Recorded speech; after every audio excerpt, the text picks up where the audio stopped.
દાદરની fungal ઇન્ફેક્શનની સમસ્યા કે જેમાં લાલ લાલ ચકામા થાય, ખૂબ ખંજવાળ આવે, રિંગ થયા રાખે અને સતત જે છે એ અલગ અલગ જગ્યાએ ફેલાતું રહે. ઘણા બધા ઉપાયો તમે અજમાવી જોયા હોય અને છતાં પણ રાહત ન થતી હોય એટલે પેશન્ટ ધીરે ધીરે મનથી ભાંગી પડે છે.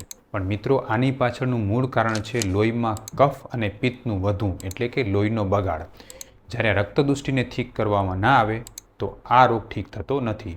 એના માટે ખાસ 2 ઉપાય તમે કરો. સૌથી પહેલું તો કફ અને પિત્તને લોહીમાંથી શુદ્ધ કરવા માટે રોજ સવારે લીમડાની ગળોનું સેવન કરો.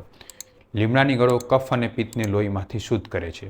બીજા નંબરે એ ઉપાય કરો કે કબજિયાત સર્વરોગનું મૂળ છે એટલે રાત્રે સૂતી વખતે ત્રિફળા ચૂર્ણનું સેવન જરૂર કરો.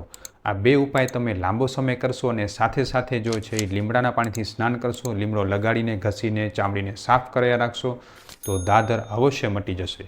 પણ હા, જો આ ઘરેલું ઉપચારથી આ રોગ મટે નહીં તો તમે અમારો સંપર્ક કરી શકો છો.